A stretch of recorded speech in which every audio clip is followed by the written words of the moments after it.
Hello, everybody. Welcome to a special Boxing Day version of the Tesla Life here on December 26th, episode number 78. Today on the show, we've got a few presenters that are with us. A little bit of a mix-up because, of course, it's holiday time. But I'm your host, Mark Coughlin, and with me is... first of all, Mr. Tony Schaefer in Chicago. Well, hey everybody! Happy Boxing Day. I would have figured that it would have been the United States to have an entire day dedicated to standing around throwing punches at each other, but no, we don't even celebrate that here. So, yeah. Yep. Hats off to Canada for the first on that one. Yeah. We just have, that's what happens when you don't have guns. And, this is why I'm not in downtown Chicago the day after Christmas, because we celebrate Shooting Day. Shooting Day, which is not a good day at all. No. Rather be at work on that day. Yes. But next, out in the Pacific Northwest, we have Patrick Connor. Hello. I'm going to avoid all of that by just saying Happy Kwanzaa, everybody. Oh, nice. There it is. Oh, very good. Very good. Well, as you may have noticed, last week there was no show. We skipped a week. I was on vacation, and that's the lead story. Not my vacation, but the trip that I took with my Model 3 for the first time. I endeavored to take it on a very long trip. It worked out being from Waterloo, Ontario, all the way to Orlando, Florida, basically down the I-75. And it encompassed 2,165 kilometers, or for our American friends, 1,345 miles. So, that's a good trip, all right. That was a heck of a trip. And I have got a little diagram of what the trip looked like on the map. So there we go. So up here in Ontario, all the way down I-75 through the major areas of Detroit, Cincinnati, Knoxville, Atlanta, and then ultimately a few small places, southern tip of Georgia and into Florida, ultimately ending in Orlando itself. And for those curious, the actual trip entailed a number of different supercharging stops. So I just got a spreadsheet here of what happened and the costs that were associated with, because I do own a Model 3 and I am paying for the supercharging. It's not a free option in my case. I got the car before there was any, free offer that was in place. And I'm quite happy that I got the car when I did, because I got it earlier and had more time to enjoy it. But you can see that typically the stops were somewhere between, let's say, a full stop was somewhere between 8 and 950. Somewhere in that range was a typical stop. That would take approximately 40 minutes to an hour, depending on how full I wanted to add to the battery. I did typically, because being novice to it, first time taking a long trip, I was typically putting 90% or more into the battery when I could. And that, of course, in the Model 3 would give me, in the long-range car, would give me 310 miles. And it allowed me to basically skip over a supercharger along the way. Mm-hmm. So I could, go to every second one instead of every one. And it was an experience. The trip calculator on the car worked very well. It was fairly accurate time-wise and battery charge-wise, and found that as I was going along that the car would give me prompts if I was maybe pressing hard into the accelerator and I was doing, say, 85 in a 70 zone. it would give me an alert and let me know that, you know what, you're not going to, you're only going to arrive with a couple of percent available in the battery if you keep going at this speed. So it was able to give me these little warnings and cues that maybe I should slow down in certain areas. And I also did notice with the weather, you know, obviously it was a little colder than, you know, well, at this time of year, it was colder generally across the entire route. But it was hovering around 32 degrees for a lot of the upper half.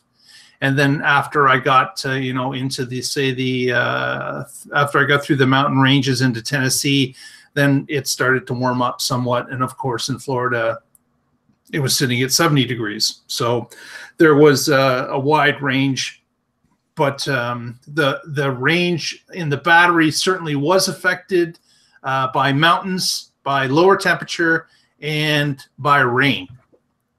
Those three factors took away some of my mileage, I noticed, in the northern part of the run. But still, overall, the trip computer was able to help me through it. And I ran into one situation on the way home coming from Tifton, Georgia to Atlanta. And there was an accident that had 2 of the 3 lanes blocked, and there was miles of a backlog. The car did not warn me. The navigation didn't warn me, but I did have 2 previous warnings, one later in the day that enabled me to get around an accident up in Cincinnati, and one on the previous trip down that enabled me to miss an accident as well. But this one caught me. I was in the grips of it, and I had to sit through quite a long, like it was way over an hour that we were basically just crawling. And I got to Atlanta's downtown charger on I-75 with about 23 miles left in my battery. Mm-hmm. So I was in the red zone. I just started to go into the red zone. But that's really the only close call that I had. And it was raining, and it was a little bit cooler that day on the way home. So, but besides that, the trip computer worked really well, and the navigation enabling me to miss 2 complete accidents was phenomenal. That was a great help. Of course, not being from the area, not really knowing, having the car let me know that, hey, you should get off here and you can avoid an accident. And it just led me through the countryside, got me back on I-75, maybe 10 miles down the road, and I avoided the wait completely. So I was really impressed with that, and quite happy that it operated in that way. Yeah. Now, Mark, on your spreadsheet there was a Lima, Ohio that has a 0 on there. Were you using someone else's credit card in that one? Yeah, that was interesting. On the way down in Lima, I plugged the car in. It started to charge, and at that point, I was just used to walking away from the car, you know, stretching my legs, going to get something to eat or go to the washroom. And when I got back to the car, I noticed that the screen hadn't changed from the previous stop in Comber, Ontario. It just had remained with the price of that charge stop. And I was thinking, gee, that's kind of strange. It hasn't changed at all. And the car charged normally, and when I unplugged, that was it. There was no mention of a new charge. And I haven't seen the credit card charge yet. I'll be watching for that. But at this point, I prompted some people through our Twitter feed and asked them, and they had indicated that that Lima was giving out free charges every once in a while to a number of people. So I'm not really sure why that is or how that is, but I have heard these stories in the past, and it was confirmed again through our Twitter account at the Tesla Life. You could even see some of the threads where people were talking about it. Yeah. I think you're supposed to just tape a $10 bill to the supercharger. It's the right thing. It's the right thing to do, is it? Yeah. Well, I did not do that, so the police will be hunting me down later on. The Tesla police. I've heard of some other people having that too, and it can happen in areas where there's not good cell reception, so the car can't communicate back to the home base, and that sometimes those charges will show up like a week later. So Okay. when you get your Visa bill, you can confirm whether or not it stayed free. Right. Right. And then you can see on the way home, I did get charged in Lima. So there, on the way down, there was no charge. On the way back, I got charged. You got charged twice. Woo-hoo. Yeah. It said, you're the guy that didn't take the $10 bill to, We've been waiting for to you. the pump. Yeah, you get charged twice. Yes. Well, look at this. So, I mean, it's 2,000 kilometers and $115. If you were buying gas on that trip, how much do you think that would have cost you? I'm guessing at least $400. I would have guessed at least $200 each way. Yeah. Yeah. So, So big savings. it would be there. $400. So, you know, that's a great savings to, you know, cut it basically by 75% is I'm sorry, in half, I guess it would be. But a little bit over $100 both ways, $400 for both ways in gasoline. So yeah, 75% cut. Yeah. Yep. Yeah. Now I have to ask, because I think this would be super cool, and I really want you to say yes when I ask this question, because I just think this would be super cool. When you crossed the border, did it prompt you or automatically switch from metric to imperial? No, it doesn't. You have the right to switch that at any point. And you can switch individual settings as well. You don't have to switch it all to metric or back. You can just choose the speedometer to switch, or you can choose tire pressure, or you can choose the temperature outside. So you have the ability to choose these different options to switch or not switch from metric. And in my case, I just switched the speedometer over to miles. Yeah. I just thought that would be, you know, one more little extra something that someone put in that you cross the border, and a little pop-up says, you know, would you like to switch your, you know, your measurements now? Right. That'd be kind of neat just for it to give you a prompt like that. Because Yeah. certainly the car knows where you are. Yeah. So, And, so of course, you know, analog dials usually have the miles per hour and the kilometers per hour, you know, on the same dial, but this is just purely digital. It's giving you one number. So I would be driving in Canada, per se, and trying to figure out what 60 kilometers per hour is, or 100 kilometers per hour. You know, what's 100 kilometers per hour? Like, quick, someone do the math. 62 mph. Yeah. So that was interesting. It was a lot of fun. I enjoyed driving. I had a great time just watching the scenery go by and being able to check out some new things as we were going along. And the weather was great. The only concern I would have been like black ice or something along that line. And it basically stayed above the freezing point for the entire trip. So I was quite pleased with that, and that made the trip a lot safer. Because of course I did not put on my snow tires yet that I have, because of course you're not supposed to have snows on the car if you're driving in a certain plus temperature. You're supposed to, because that will chew up the rubber faster.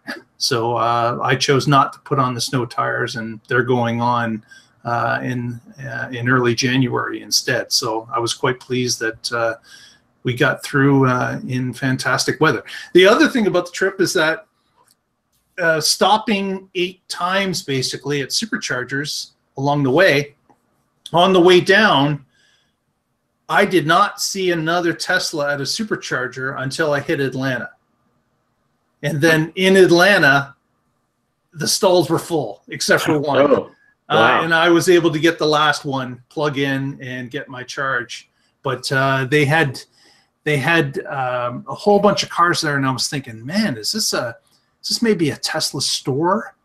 There were a number of cars that had those temporary paper plates, and I was thinking, oh, it could be that. So I just happened to ask one of the guys that was charging beside me, and he said, oh no, there's no store here. He said, but this is a popular supercharger for people that live downtown in condos and can't get a normal charge, from a garage. They come here once a week or however often they need it and fill up at the supercharger.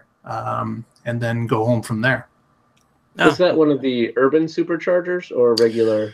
No, they were all the chargers I visited were the regular ones, Okay. for whatever reason. But this particular place in downtown Atlanta, right off of I-75, it was an interesting place. It was a parking garage, two-story parking garage, and then on top of the parking garage, they had built a mall on top. Oh, wow. And it was brand new because relatively new, but the stores Still on had that top new were mall like feel. they were like a streetscape. So it was like an outdoor mall with separate individual buildings. But if you looked at them, you noticed that the buildings were all attached and they were just bricked differently or colored differently. So it was an architect's idea to make it look like a streetscape.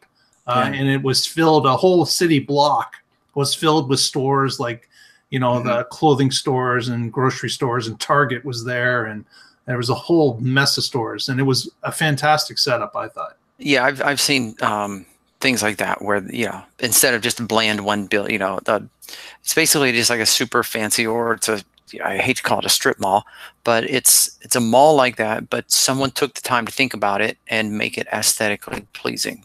Yeah. So at that supercharger, there was a ton of cars. And then after that, as we moved into southern Georgia and into Florida, we happened to meet more people that were supercharging at the same time as well. Mm-hmm. Yeah, Neat. Georgia used to have a really good EV incentive, so I think that's really spurred some of the interest in EVs in general there. Yeah. So it was a great trip. I had a good time, and it was fairly smooth supercharging, and I'm happy to report that the trip computer worked fantastic. It really. So there was no destination charging at any of the places you stayed? There was no destination chargers. We ended up at Disney is where we went, and Disney did not have any destination chargers at the hotel that we were at. There was the opportunity to go to like Disney Springs or downtown Disney, and they had some chargers there in their parking garage, but the timing didn't work out for me. So I just ended up, when I got into Orlando, I believe I had 100 miles of range left over from the previous charger, and I just basically hit a Wawa convenience store that had superchargers on the day before I was leaving. Hit there, filled up, and then the next day we left. That's cool. Yeah. This is one great thing about the Tesla network. There's no other network that's quite as robust as Tesla's right now, so that makes it really easy to do these kinds of trips. Yeah, and that was one of the prime reasons that I ended up buying the Model 3 with the long range, was that I knew I would be doing a few large trips here and there. I don't do them often, but once a year or so. And I felt that having that ability that Tesla owns the chargers, they know whether they're on or off. They group them in 6 or 8 or 12 packs. I had every confidence that I would be able to charge when I needed to charge, and certainly that held true on this trip. Even if Atlanta had been full, someone did move after 20 minutes. So it's like, right. You wouldn't have to wait too long for someone to move out of the way, because of course they've got those charges now that happen if you overstay your charge, and you get penalized for it. So that incentivizes people to move their cars after they're full. It sure does. Yeah, that was a smart move by Tesla, the idle fees, because you don't want people just parking there and going away for 3 hours or overnight or whatever. That's not what those are for. Exactly. Well, next, what we've got here for some news, we're going to cover a little bit from the week before as well. There was a report from Electric that they've done a little bit of a study on used Teslas and how they're holding their value as opposed to other cars in the segment. And for anyone that owns an S or an X, you'll be happy to know that Tesla continues to be at the top of those lists when it comes to holding their value over time. So certainly you could read the full article. We won't go through all the details, but it's good to see that they are holding their value a little bit better than their ICE counterparts, which is great to see. Typically, you can look at any car will lose about, what is it, about I think it's about 30% after 3 years. No, I'm sorry, 50% after 3 years, roughly 40-50% in that area. Yeah, and they can lose 30% just driving them off the lot. Exactly. Yeah. That's a big chunk right there. So this is great news. So people with those cars can rejoice that they hold up a little bit better than the others. Even if they were just to stay on par, that's fantastic, because some of the other electric cars, like for example, the Leaf, some Chevy Volts, some the iMEV for sure. They've really dropped after 3 years. So some of them are losing more than 50%. So it's a good scenario if you're above that bar, certainly. Yeah, I wonder how the tax credit going away is going to impact that. I think that would help the used vehicles keep their value even more. You would think it would, wouldn't you? Yeah, because that's no longer available. So that'll be interesting to see if that does hold that true. Yeah, a friend of mine just bought a 2014 Model S, and it was pre-autopilot. And I was like, "Why are you getting that one?" He's like, "Well, I'm getting the car I like to drive. I'm not interested in autopilot. And for the things I'm looking for, this has all the features. The software is still getting updated." And so I was like, wow, that's a really good point. That I'm thinking, when autopilot full self-driving comes out, that all these cars are just going to tank in value. But I don't think that's true. There's going to be a lot of people who still enjoy driving, still want a really cool car. And so that I don't think that floor is just going to drop out of the used market the way that I was thinking it might. Yeah. Yes. Yeah. So it'll be as time goes along, I'm sure more of these reports will come out, but we'll see if they continue to hold their value. Yeah. Next story, Model 3 has arrived in Japan. Again, some early models have arrived to showrooms so that the Japanese now can actually see and touch the car, the Model 3 as it has arrived.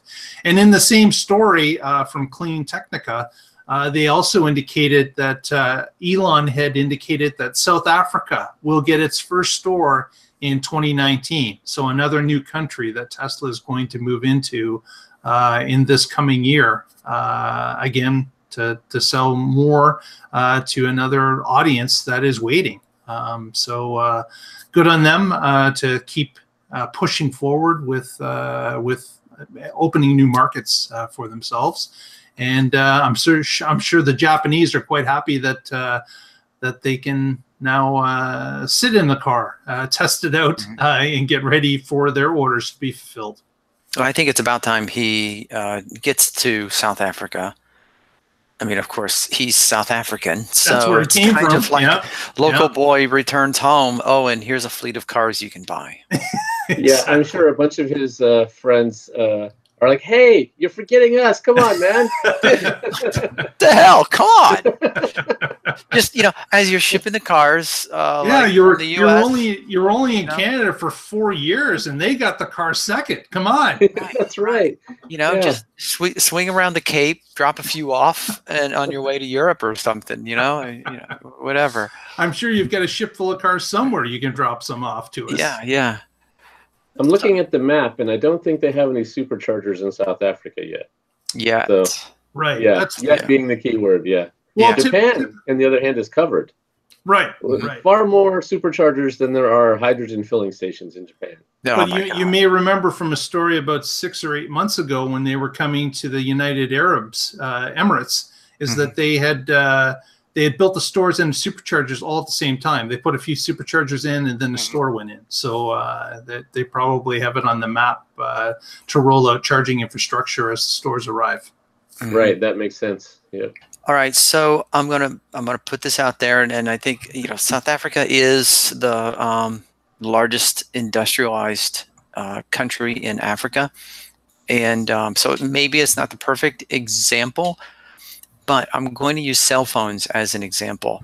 because cell phones allowed remote individuals, remote communities to leapfrog landlines and get communications that no one wanted to invest in the infrastructure to get them wires. Right. So it makes me want to project the same sort of approach that electric vehicles will be able to go to remote areas that use wind and solar, use power packs to store that energy, and then you charge, and then I'm kind of wondering if you guys think that electric vehicles will do the same for remote villages, what mobile phones did, allowing them to leapfrog the old technology and go straight to adopting the new technology because there's no old technology to replace. I don't think that's going to quite make it because, of course, gas has been in South Africa forever. Unlike the cellular connection you were mentioning, you're right, they may not have had wires, but they certainly had gas vehicles all this time. Right, but in South Africa might not be the best example, but you get anywhere else in Africa, and it's kind of a big continent. Yeah, moving gasoline, and in fact, I remember reading several years ago the United States military wanted hybrids and electric vehicles because the cost of simply shipping fuel in order to burn that fuel, and then you have to return empty tankers, costs a lot of money. Right, right. Oh, so yeah. Being able to generate that on site through cellular or power packs or wind generation certainly would be a big plus for them. Yeah. A friend of mine lived in Chad for 2 years, and he was saying, "Oh, you'd love it there. They have solar panels all over the place." And I'm like, "Really?" And he said, "Yeah, because they don't have, at least in the area where he was at, a functional electric grid. So Right. they were using solar panels to charge batteries, and then using the batteries to run lights at night. And if you don't have working infrastructure, and you could do something like that, it's not going to be, something where you could drive 300 miles, but you might be able to get some sort of a small electric runabout that you use. Right. That would be an interesting way to go. Yeah, I think if you're, in some areas of the world, if you drive 300 miles, you're 295 miles into a desert. Right. Yeah, you don't really want to go there. Yeah, absolutely. It is something that that those developing countries, it may be great for them to be able to just expand the electric grid as opposed to pushing out gas stations further. Mm-hmm. But I guess we'll have to see. I'm not sure if that would play out in that particular way or not. Yeah, and also I'm just going to extend this maybe just a little more, but oftentimes we think of like India, for example, and when we think of India, we think of Mumbai and Bangalore, Pune, very crowded, but India is another one of these very large countries. So there's northern parts that they could really benefit from going electric and in this. So that's it. I'm just excited when I hear about the Tesla expanding out and then all the other developments in electric vehicles and the ability for these people in remote areas to get transportation that's not relying on, one, burning fossil fuels, and two, getting the fossil fuels to them in order to be burned. Exactly. Yep. Yeah. Anytime you're building new infrastructure, there's a chance to look at what's been done and try to do it better. Yeah. Our next story comes to us from a European country that someone snapped this photo and actually shared it on our Twitter feed at the Tesla Life. And this Model 3 was caught charging at a CCS charger, third party. So this is not a Tesla supercharger. It is a CCS charger that other vehicles use. I believe that is a Leaf or a Renault behind it. So you've got them testing out the CCS charger from a third-party group to make sure that they could charge. And that's good to see that they're rolling that out in Europe. Mm-hmm. I would love to see that in North America as well. But right now it looks like they're testing in Europe because, of course, that from a previous story that we had, they are now putting dual heads on the Tesla superchargers. One, the regular Tesla charger, and another CCS charger that will plug into the European Teslas as well. So Tesla owners with a Model 3 do have the ability, I believe, to use both, whereas the S and X's have to stick with the previous Tesla chargers. Is that correct, Patrick? Am I getting that right? That's true in Europe, yeah. Here in the US, there's no adapter for CCS. There's no option for CCS on a Model 3 or in any of Tesla's vehicles yet. Right, right. So, you know, obviously Europe is starting with this. I just hope that maybe over time it will come to North America, as the CHAdeMO chargers did end up coming to North America and working on the S and X. But right now, the Model 3 can only use the supercharger network and nothing else here in North America. Yeah, I bought the CHAdeMO adapter. I used it once to make sure it works, and then it's just been sitting in the frunk, and I've never used it. So Patrick has a charger for sale. Anyone that wants it, just right into the show. And barely been used. Yeah. Right. Yes. Yeah. Since when I had the Leaf, I was using CHAdeMO all the time. I knew those networks, and I just assumed that, oh, I'm going to need this, and I was wrong. I can go so much farther between charges, and then with the network that we talked about earlier, Tesla's network is great. So I just put in my destination. It tells me where to stop along the way. It charges twice as fast as a CHAdeMO station. So why would I want to stop? And I have free lifetime charging in my Tesla. So why would I would, if I stopped at CHAdeMO, it would take longer and I'd have to pay. So you can tell why I haven't used it much. Yeah, exactly. Right. But maybe for someone with a Model 3, as reams of them hit the road, maybe that would be something that someone else could use when they're not on the free supercharging for life. Because you're right. Why on earth would you use it? There's many reasons that you would not use it. But yeah, like say somebody has a commute where CHAdeMO is on their way, and that's what would be most convenient for them to use. Then of course that makes sense. Although I don't think CHAdeMO works on Model 3 yet. It does not. Nope. In fact, people have tried it using the converter that you have, Patrick, and tried to use it in a Model 3, and it does not work. So there is something there that, and it'd be kind of interesting to know the inside story as to why it doesn't, or why. Yeah, it certainly seems like they could enable it. I don't know why they're not. I would love to know that inside story. Yeah. Is it just not a priority? Do they have something bigger in mind? Yeah, here we are starting controversy, and there's an engineer at Tesla going, "Oh yeah, it's a dip switch on my computer, and I just haven't clicked it yet." I was supposed to get to that. Yikes! There's a few days left in 2018. You got to get it done this year. Come on, buddy. Hit my targets, right? Exactly. So I do want to, before we go on, I do want to show here on the tweet. It says, and it's written in Netherlands and whatever. It says here, it says Nederland, which I had to laugh. It's a shame that Paul's not here because it's just outside of Boulder. here's Boulder Hybrids over here on the east side of Boulder, and if you follow 119, you end up in Nederland. Oh, there it is. So drove over and check out this car for us. So I'm like, what's the big deal? I mean, it's just right there. It's another thing that Colorado is doing before the rest of us. Very good. Yep. Next story. Going to talk a little bit about the Boring Company tunnel opening, which happened back on the 18th of December. It's weird. So I get the theatrics of building the Monty Python Tower and having somebody call down in a French accent. That's all fun and games. That's great. But the actual unveiling of it, the tunnel's fine. No problem with that. It's a mile and a bit. Okay, that's fine. It was a test tunnel for them.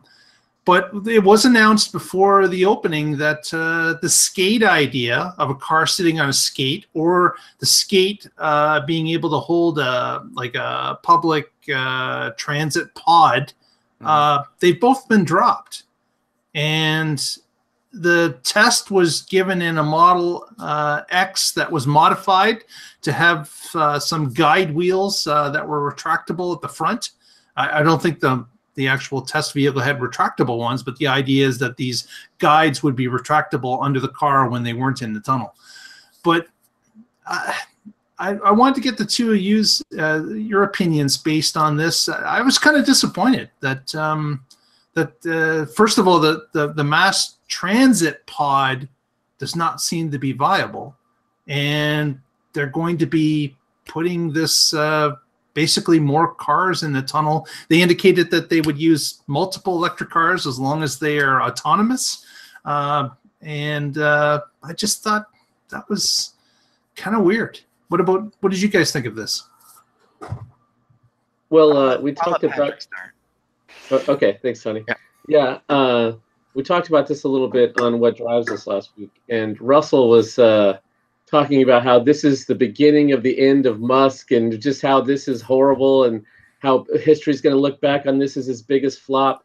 And I had exactly the opposite opinion. They have made great strides in how tunnels are built, the cost of tunneling. And if we're going to have any solution to the traffic problems, we have to be able to tunnel, and we have to be able to do it affordably. I mean, Tony, you mentioned several overcrowded cities earlier.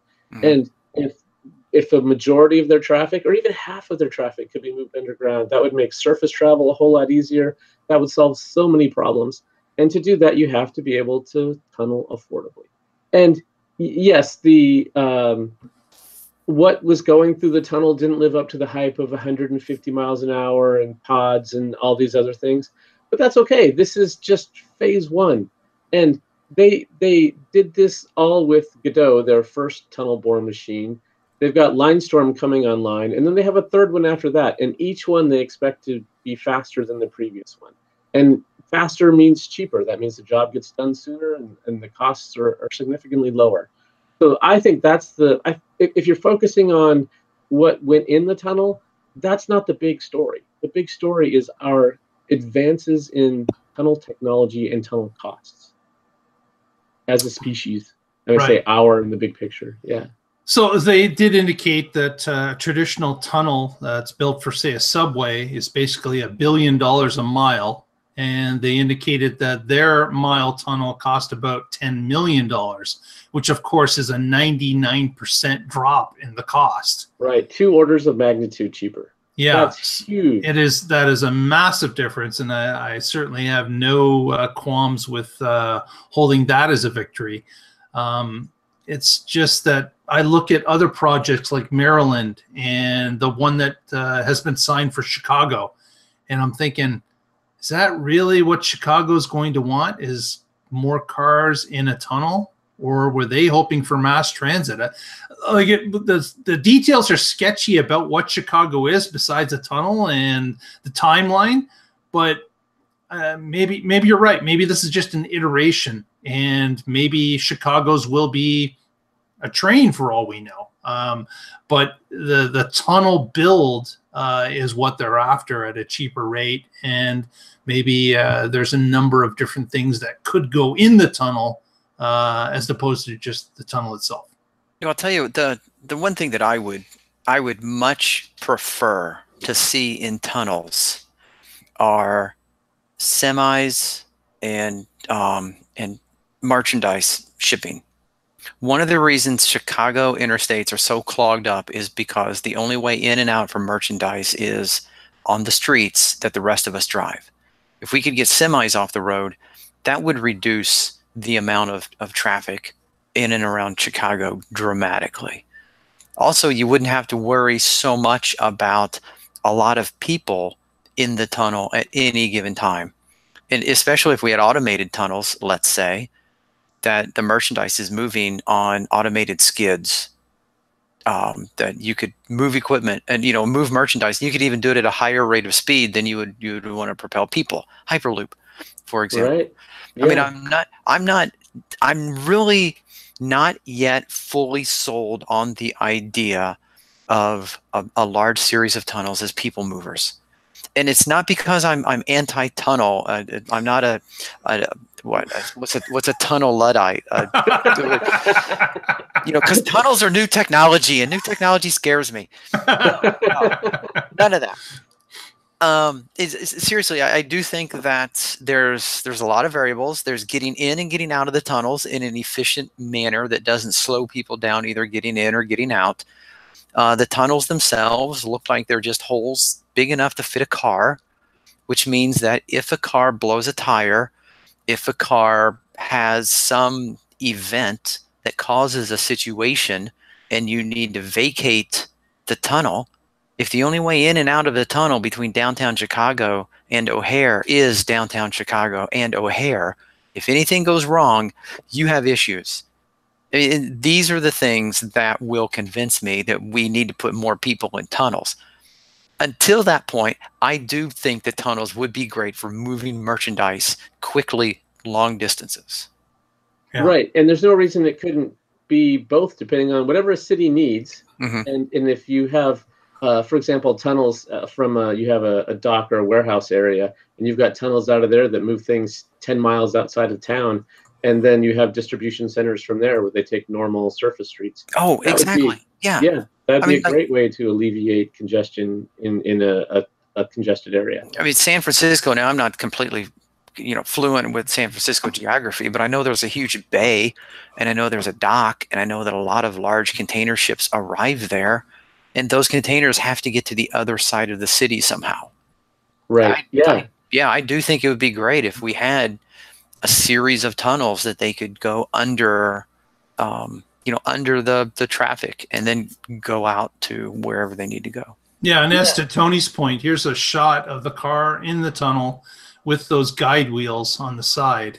And you're right, there's room for one car. And if something was to happen to the car, nothing's getting by it. Right. So you have, 10 tunnels or 16 tunnels or 20 tunnels, and one gets jammed. You have service come in from the front and clear it out. And you obviously are not directing new traffic down that tunnel. And if they're talking about having a significant number of exits, egress points, so you wouldn't have too many cars stuck behind it. And after the ones that are behind it take their own exit, I'm sure you could have some way to get people out of there. I mean, this is not something that they're just going to throw out there and go, oh, wow, we didn't think of that. They've obviously considered that. Right. And being Tesla, I'm sure that they're going to design their tunnels with over-the-air updates. So, as soon as they come up with a better idea, they'll just deploy it. Yeah, that's all it takes. Yeah. just boom, another tunnel's built. And when one's full, they just over-the-air update. It's another one's beside it. Yeah. They decide a new route, and like overnight, the tunnels move. Sort of like that horrible book, The Maze Runner, just like that. Right. Yes. The broken down car, they just tunnel around it with a new tunnel, and everybody just and the other people are just left in there to die. They have to walk out in shame. Our next story is something we've talked about in length previously, just speculating ourselves with the amount of Model 3s that are being sold. This article from Teslarati indicates that the German luxury business in Europe for German consumers looks like it's going to be turned on its head shortly from Model 3 sales. So this article just talks a little bit about how the Model 3 being introduced to Germany is going to give consumers another choice that they had no ability in the past to do. A car that is on par, if not better, than the current ICE cars, and of course can operate at a cheaper amount because of the no need for fuel. And Europe has been started to be introduced. The orders are being taken, and they're going to start to be shipped, I believe, in February of 2019. So this is the beginning of the game change, and this article is just talking about, are the German luxury brands ready? Because there is going to be a wave of Model 3s hitting their shore, and there is no competition to speak of when it comes to electric cars. Yeah, what a shock and surprise. Who could have seen this coming? Yeah, like You mean besides everyone? if we can figure it out, I just people that got on the waiting list. if we can figure it out, I just cannot see why someone did not get this news in the C-suite and have been able to react to it in what, 3 years? They haven't been able to react. Yeah. So All right. So I've been digging around, and I've been. Is that a boring joke? Oh no, I'm late to that party. No, I found an Inside EV's chart. This is what I was looking for. And now all this shows is the amount of electric vehicles being sold over the years. Black is 2013, 14, 15, 16, 17 in green. You see a huge jump in 18 in blue. And of course, this only goes to August. But you see the number of electric vehicles growing and growing and growing, and huge jumps between 16 and 17, and then a jump again to 18. And you just have to ask yourself, how many German automakers are making electric vehicles in order to make that sort of jump? Yeah, so they've had the BMW i3, the i7. I don't know if the e-Golf was sold in Germany. What other German cars have there been? Mercedes doesn't have anything. They had a B class, I think. But it was like an they worked for assist. Tesla. Yeah, I drove one. When I went to try it out at the dealership, they didn't even know how to plug it in, and the battery was nearly dead. So I got to sit in it for a while, and You got to run the IC engine around the parking lot, so that was fabulous. All right, I'm gonna stop sharing this, and then I'll see if I can find actual numbers as to who's driving these, who's producing these cars, because yeah, I really have a feeling that it is not the German automakers that are creating that huge of a jump. Yeah. And again, like Patrick said, whoever could have seen this coming? Yeah, I'm sure that they've sold Tesla cells S's and X's there now. So some of those were definitely from Tesla, I'm sure. And just a note to the people in the chat room, if you come up with a title for the show, please put it in the comments of the chat room. We're looking for a title, and if you've got one that works, we would love to use it. So please do so. Next story, into racing. Well, kind of virtual racing, I guess. Pole position has arrived in the Tesla universe. So a new Atari game of pole position is now in place. I believe they call it Mars Mission. It's a different name. They branded it differently. It looks Mars Madness. But Mars Madness. And of course, besides the surface of the game being Martian red, they've also added a few Tesla signs in place. So this is now available, and you can actually use your car to do it. The steering wheel steers the pole position car if you're in park. It also allows you to shift high and low gear with the spinners on the steering wheel. And it uses the brake pedal, which I thought was fabulous, to be the gas pedal. So just in case anything was to happen, if you're playing the game, you're on the brake pedal. So it can't go anywhere. There can't be a problem if someone puts the car through their house because they were playing pole position in their garage.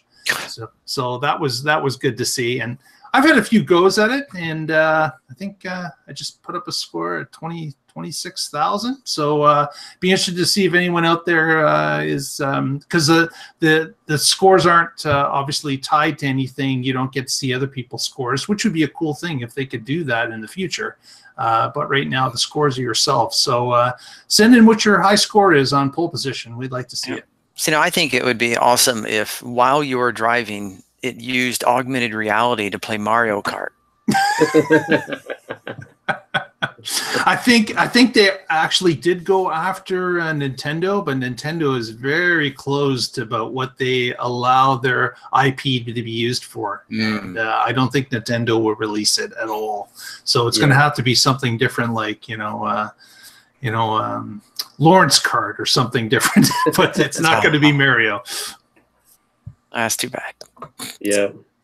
Have you tested the emission mode?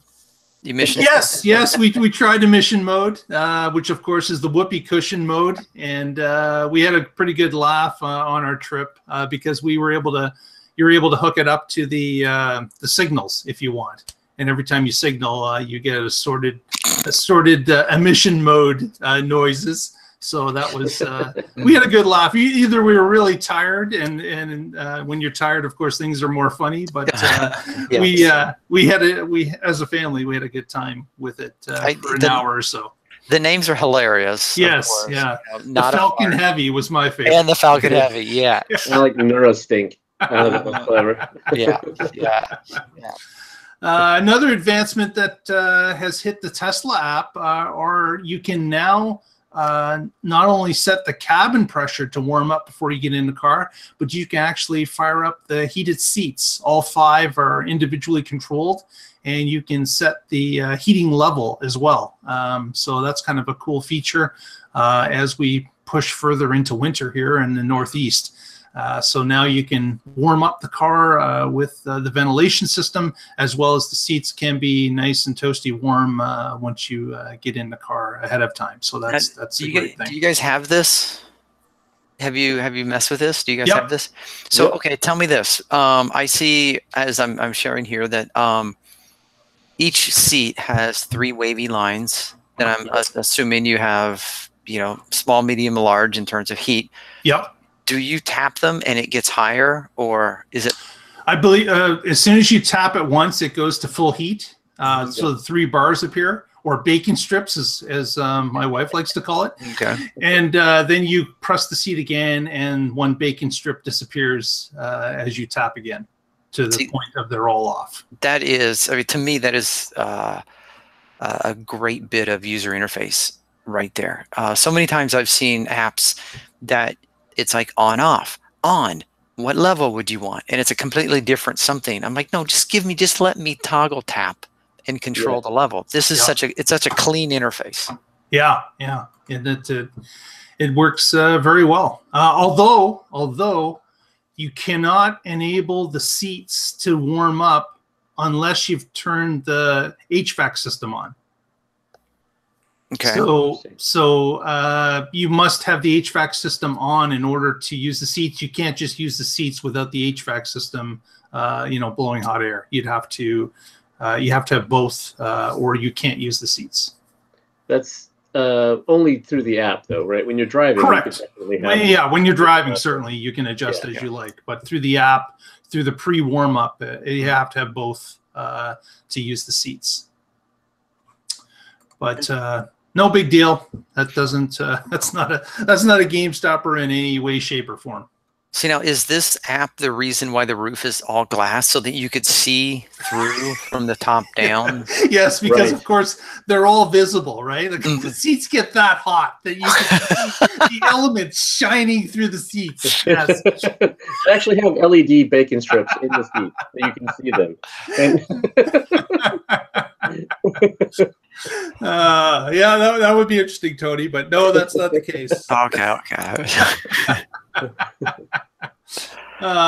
And our last story for the evening is about a little installation that's being built in Lathrop, California. So there is a new building under construction that Tesla owns, according to some paperwork and some permits that have been filed for the location in Northern California. And this particular building is 870,000 square feet of space. It is a massive building. Tesla has not indicated what the building is for to this point, and there's certainly speculation out there, but what I'll do is I'll just share the screen here. This is so big, it could be a test track for all we know. But what we've got here is a massive, looks like a cross-dock type situation. So people have said, oh, maybe they're building, maybe there's going to be a line in there, and I'm thinking, well, would they have that many doors, like a cross-dock type situation, or is this a distribution center? They've looked at the parking lot that is being built, and speculation is there's not a lot of employees based on the size of the parking lot that's going to be used. So some are saying it's not a manufacturing place. It's got to be some sort of a distribution, maybe for parts, maybe it's, but again, all speculation. Nobody really knows. But with the paperwork, they know it is owned by Tesla, and it has been commissioned to be built in this way. Could this be Factory 2.0 with more fully automation? Again, the cross docking is questionable. That many doors for tractor trailers? Maybe it is. Maybe it's direct. Maybe build and directly put them into a truck. But I don't know. Most think that that's not the efficient way to do it.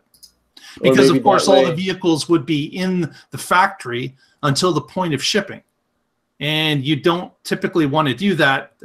In typical scenario, you push the cars outside where there's more room and they're out of the way, and then they're picked up by car carriers when it's required or when the schedule allows them to do so. If they were all kept inside waiting for car carriers, you may get some sort of a backlog going on. One thing that Tesla has said that I found interesting is that they were talking about how they have so many parts that if you can reduce the cost even by a penny on a part, that it adds up. And even if you can figure out a way that things can get forklift moved one fewer times, it might make a huge difference. So if you have all these docks, and instead of having just one dock where all the parts come in, instead you have several of them along the building, and if something goes on at the beginning of the assembly line, they drop it off at that dock. If it goes in the middle, there. If it goes at the end, down there. So even you come in with a shipment, it's like, where's the dock? Well, what do you have? Door handles, whatever they are. Okay, then you go to dock number 5, and the equipment gets dropped off where a lot closer to where it's going to be used. Who knows? It would be an interesting idea, and we've seen Tesla do things that no other manufacturer has done before, because they start with, okay, we want to optimize, and we don't want to just do what everybody else has done. So the fact that this building, if people are looking at it and scratching their heads, that's cool. That means Tesla's doing something that's not obvious and hasn't been done before, and it could be a minor improvement or it could be a game changer. It's really exciting. Mm-hmm. No, you're really onto something there, Patrick, with how far do you have to move the parts? Until you said it, it didn't even occur to me that if there's one shipping receiving area, and that means that either it's at one end of the factory and all the early assembly part is taking the entire length of the floor, or it's on the other end and all the last minute stuff is going the entire length of the floor. But you're right. If you could feed in horizontally or perpendicular to the manufacturing line, you don't have to move things as far. It's so close, in fact, you could just conveyor it. Yeah, that would be cool. Yeah. Okay. Also, I wanted to, if anyone's watching the show currently and you haven't subscribed to the channel, we would love for you to press the subscribe button so you get alerts to when the show starts and a new video comes online. You'll be alerted directly if you press that little bell button to be alerted along with your subscription. It's free. It helps us out with a number. We would really appreciate it if you were to do so. One last thing from my trip, I was able to grab a photo, and this was at that Atlantis site that we were talking about earlier, but there was a car in valet on the surface streets in the mall above, which I thought was very cool looking. This Model S decked out in some, it was very shiny gold, the actual color, which really caught my eye. But this car was sitting in valet, waiting to be parked. And I just quickly walked around it and took a few shots. But I thought it was a very cool looking Model S with the gold accents on it. Does it have a vanity plate too there? It does, yeah. iFitness. So maybe he's the owner of an iFitness franchise. Is it iFinesse or? Finesse. I can't. Anyway, yeah, that's cool. Finesse, yes. There's a lot of people that de-chrome the cars, and I've never liked that look. But changing all the chrome to gold looks pretty cool. I like that. Yeah. Mm-hmm. I'm not going to do either to mine, but still. I like And it was interesting. He put that gold stripe along the bottom of the doors. And Nice touch. I'm not sure. I don't think there's any chrome there on a regular S, is there? I don't think so. Yeah, so it's just like an additional amount that he put on, because I didn't think there was chrome there in the first place. But very cool. So if that's your car, sorry for taking a picture and not asking, but you weren't there. Photographer's rights. If it's in the public, you have the right. It was sitting in the public view, Right, and right. that's how I actually spotted it. So that's a wrap. Patrick, do you have anything you want to let people know how to find you, or how to read what you're doing? Yeah, I am working on a story. It's going to be at carswithcords.net, and it's about the Tesla incentive. So the federal tax credit for Tesla is going to drop in half on January 1st. So if you want to get a car and get the full $7,500 tax credit, you should go immediately. And you should use Mark's code, because they still have a referral program going. Yes, yes. I just got an email today that they're extending it, but I haven't looked into the details of that yet. It's basically the same with a couple of different prizes, and it's now active until March the 11th. There you go. Yep. And you get 6 months free supercharging, which is really cool. If you've never done a test drive before, this is a new twist. You get an extra 3 months, so a total of 9 months of free supercharging, which that's enough time to figure out how it all works and to break it in and schedule a road trip and have some fun in your car. So Absolutely. hit Mark up for that referral code. Yeah, send us a note in the notes area if you would like a referral code. We would certainly, I can supply it, and would love for you to get that extra 6 or 9 months of supercharging and get yourself into a new Tesla. Yeah, so I started doing the math on the story about how much money do you need to make to take advantage of the full tax credit. And the charts I've seen, only the top 20% of income earners generally can use the full $7,500 anyway, depending on your deductions. Everybody's taxes are complicated. So it's all kind of back of the napkin math. But having it cut in half is probably not as painful as it seems on the surface. So that was kind of reassuring. That so anyway, I'll post that soon. It'll be up probably January 2nd. Very good. So carswithoutcords.net. What's the website? Yeah. Cars with cords, of course. Yeah, Russell always says is without. Yeah. Carswithcords.net. So check out Patrick's writings on that website. Yep. Tony, anything to add? Yeah, as always, shout outs to everyone in the chat room. It was nice to see Anders from Stockholm, first one in the chat. And just hi to everyone who's in there. And again, I don't do names anymore because I forget people, and then they get upset, and then they unsubscribe from the show, and then they send me nasty grams. It's a whole fiasco. Yes. It's all downhill. And I don't want to ruin anyone's Boxing Day by forgetting them. So I'm just going to leave it. Exactly. And certainly we would like to thank Lee Moon for the music that we use on the show. We really appreciate that. Russell couldn't be with us tonight. We hope he can join us next time. But also, if you like the show and if you like talking about alt vehicles, please join us in an hour at 9 p.m. Eastern, where the What Drives Us show will kick off. So look up What Drives Us on YouTube, and you can join in the fun for that show as well. All right, so thanks everyone for joining us tonight. Really appreciate you being out there, either watching live or watching at a later date. But have yourselves a good week, and we'll talk to you again next week. So tune in and find out what's going on in the Tesla life.